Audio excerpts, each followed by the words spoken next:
कचरा के मोती।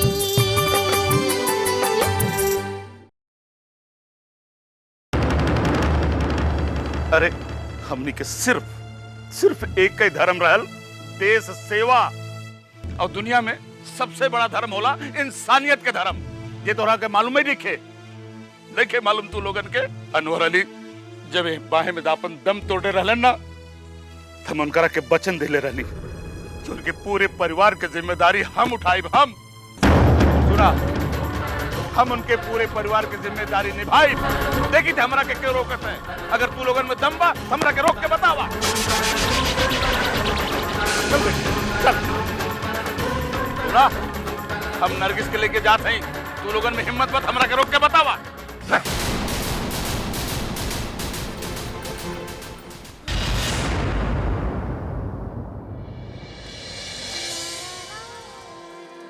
सरस्वती, ए सरस्वती,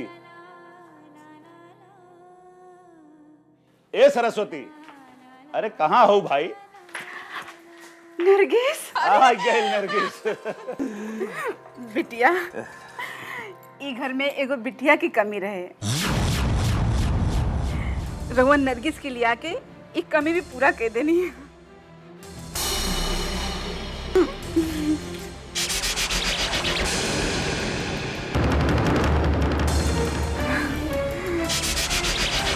सचिन, यहाँ आओ बेटा। ना। अरे देखा के आयल बा? नरगिस तोहार बहन। अब इनमें रही ना, ये हमने घर में ना आई। ना आई। सचिन, नहीं बच्चा, ऐसे ना कहेगी।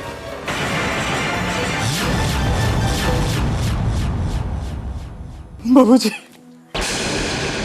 बाबूजी, सब सपने टूट गए। अब सचिन बेटा, यह दुनिया का रीति रिवाज है और यही में हमने की खुशी भी बा। बेटी अपने घर चल जाए, वो अपने ससुराल में अपने परिवार के साथ खुश रहे, इससे बड़ खुशी हमने के कहा हो चाहिए। देखा, तू दिल छोटा मत कर, नहीं तो नरगिस के पता चली ना तो ओकरा के बहुत दुख होई।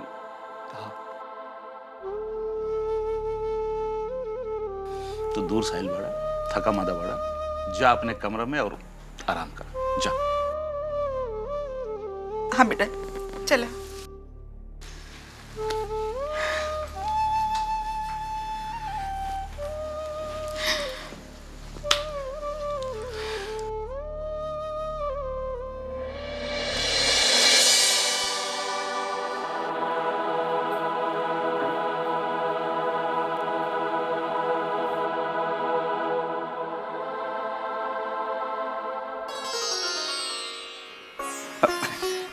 देखा, ब्याह तो ठीक से निपट गेल ना? कोनो तकलीफ तो ना भेल ना? ना, भगवान के कृपा से सब निके निके हो गए। सब प्रभु के कृपा बा। नरगिस के ब्याह ठीक ठाक से हो गई, वो अपने घर चल गई, खुश बिया। ई जान के तैसा लगा था कि हमारे सर पर से कोनो बोझा उतर गेल होखे। हमहू बहुत डरात रहली। रउआ शादी में ना है, छोटका भैया भी ना हवे, ये सब तैयारी कैसे हुई? लेकिन बाबूजी सब संभाल ले। अच्छा तू बतावा, तू कैसन हो? तू तो अपने बारे में अभी तक कुछ ना बतैलू। आप पूछली कब है कि हम ना बतौली? हाँ, ई बात बा। चल आप पूछ लेत बानी, बतावा कैसन हो? रउआ सामने बैठल है, खुद ही देख ली। ई तो कोनो जवाब ना भेल। जैसन सवाल वैसन जवाब। अरे बाप रे, तोरे तर्क के पहाड़ के आगे हम ना टिक सकेला। अच्छा रउआ बैठी, हम रउआ ला पानी लेके आवत है। ए, कहाँ जात पड़ो? बतौली तो। हमार कहे के मतलब ई बा कि ओकर कोनो जरूरत नहीं है। तू हमरे सामने बस ऐसे ही बैठल रहा, तनिक हम तो के जी भर के देखता नहीं।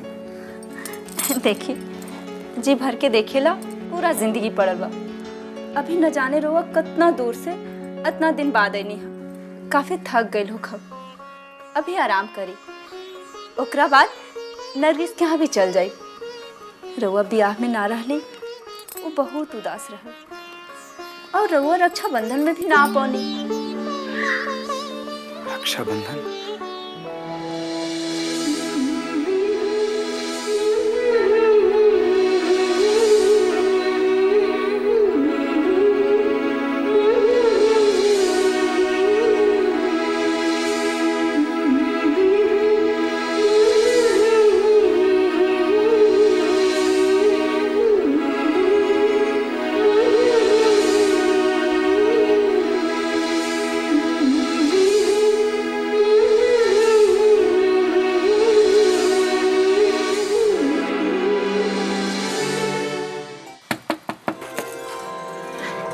अरे नरगिस, तू? का भाभी, भाईजान के अवते उनके अपने अचरा में छुपा लिहल चाहत हो। और भाईजान, तोहरा से हम बहुत खफा है। नरगिस, हमार बहन, हमरा पर तोहरा खिसियाए के पूरा हक बा। हम तोहरा से कल कोनो वादा ना निभा सकली। नरगिस, अब बताओ कि इनकर गलती के कौन सजा मुकर्रर कर जाओ? हमने के छोड़ के ये घर के सुना करके चल गई। एकरा से बड़ सजा हमने खातिर और का हो सकेला? भाईजान, भाईजान, आपके माफ कर दे नरगिस। नरगिस, अरे तोहार ब्याह खातिर हम काका सपना देख ले रहनी, लेकिन कुछ ना कर सकली। हमके माफ कर दे नरगिस, माफ कर दे। भाईजान, हम तोहरा के ऐसे ना छोड़े वाला है। हमरा के पहले बतावा, हमरा खातिर काका आए हैं? अरे बाप रे, देखा ना, हमके कुछ याद ही ना रहल, सब भुला गए, कुछ ना ला सकले तोहरा खातिर। हमरा के सब मालूम बा, ई सब तोहार नाटक है। ले आवा हमार तोहफा दा। के सब भौजी के दे देला, जोरू के गुलाम कहीं के। नरगिस, काश ऐसन हो सके। अच्छा, तो तू हमके अपन गुलाम बनावे के चाहत रहलो?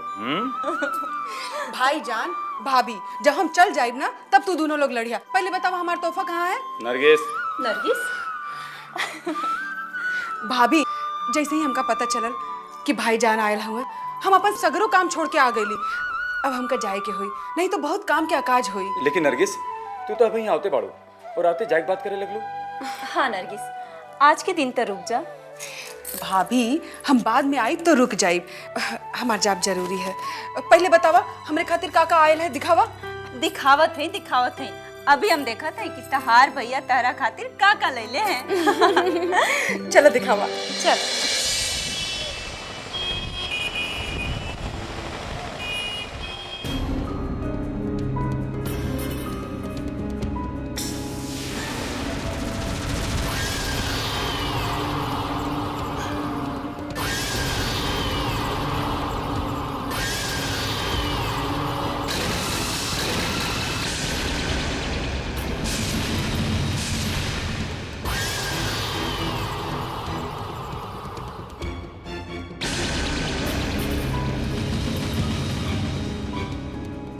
अस्सलाम वालेकुम बद्री भाई, आप लोग यहाँ? हमनी के देख के तोहार पैजामा गीला हो गई। लाहौल बिला कुवत, कैसन बात करत हैं? आप लोग तो आपन लोग हैं। अर्ज करी, का सेवा करी? सेवा तो हम तोहार कैलाए बानी। तोहार अगर आज हमार पैसा वापस ना मिलल तो हम तो क्या ऐसा सेवा करे सिखाए कि तू केहू और के सेवा करत भुला जेबा। खफा मत हुई बद्री भाई, खफा मत हुई। गुस्सा सेहत पे बुरा असर डालेला। हम आपके सब पैसा वापस कर दें, एक एक आना तक। नाटक नहीं, आज पैसा लौटावे के बाद भइल रहे और आज हमके पैसा चाहिए।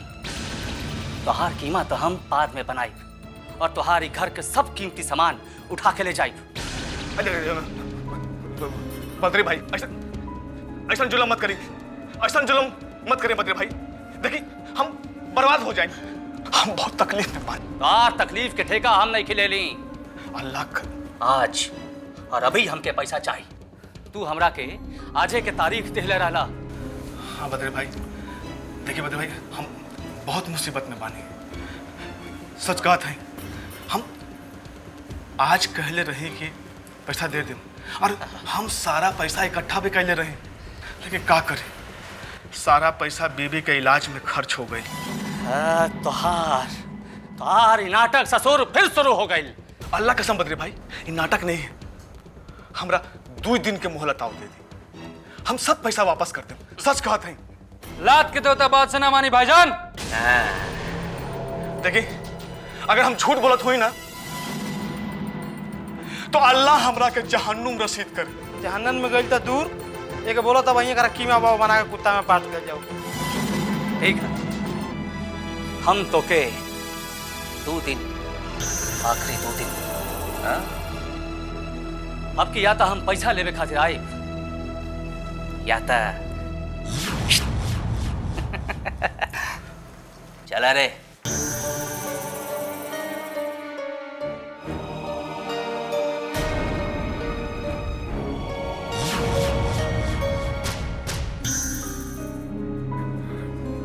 आप हमके बीमार भी बना देली और हमारी झूठी कसम भी खा लेली।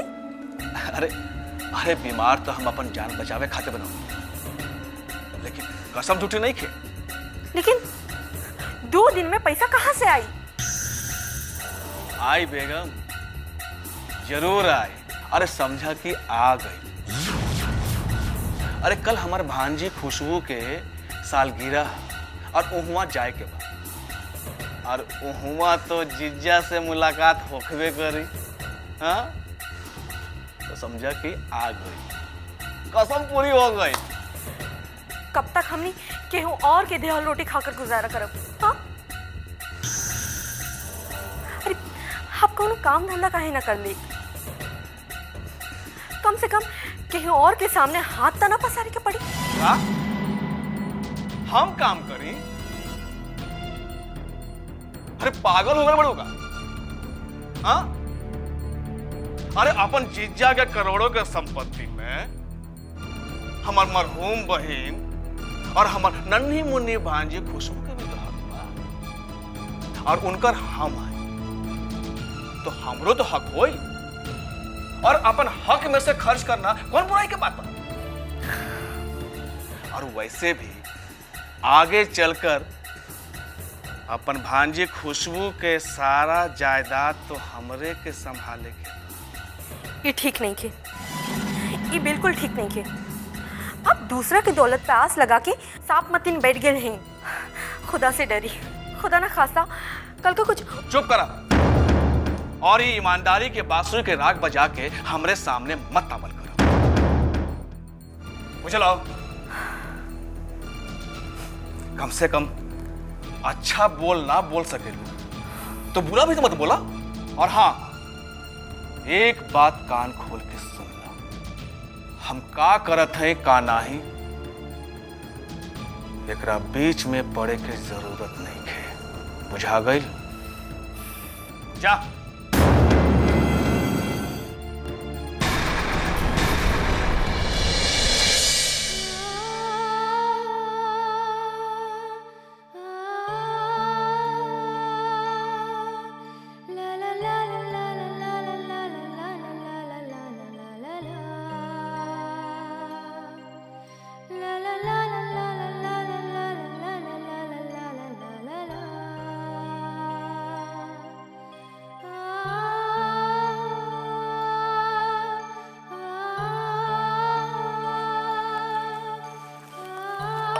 खुशबू, खुशबू, उठ जा बिटिया, सुबह हो गई बा। बेटा, स्कूल जाए खातिर देर हो जाए, उठ जा। या अल्लाह,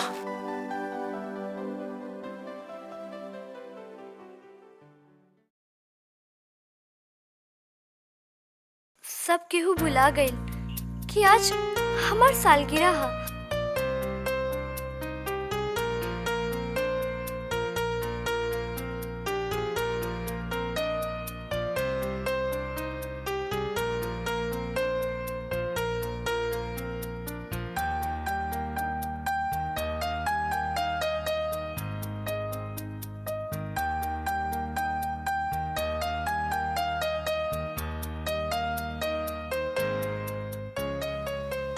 बिटिया, का सोचत हो?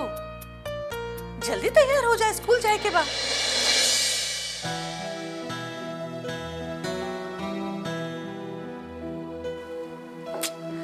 खुशबू का सोचत हो? दादी आपके पता है आज कौन दिन है? हाँ। अच्छा दादी आज कौन तारीख है? तारीख आज तारीख था शायद 10 जुलाई है।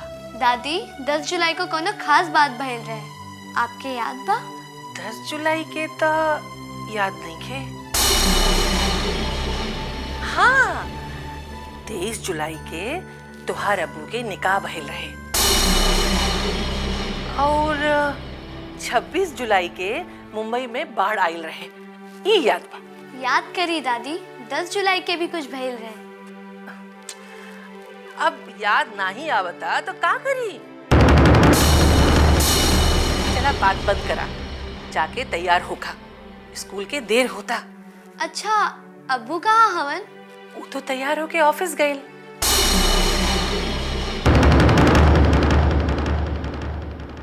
काहे अब्बू से कोई काम रहेगा? सब केहू भुला गए कि आज हमार सालगिरह है। आज के पहले ऐसा कबो ना भइल रहे। ई सब उस सौतेली अम्मी की वजह से भइल बा। बिटिया फिर का सोचे लगी? आज का हो गइल बा? दादी आपके तो कुछ भी याद नहीं थे। का? दादी आज हमार सालगिरह है। अच्छा ये तो बड़ा खुशी की बात है। ठीक बा, हम तोहरे खातिर रेशमा से कह के नाश्ता लगावत थी। आजा। अरे अल्लाह।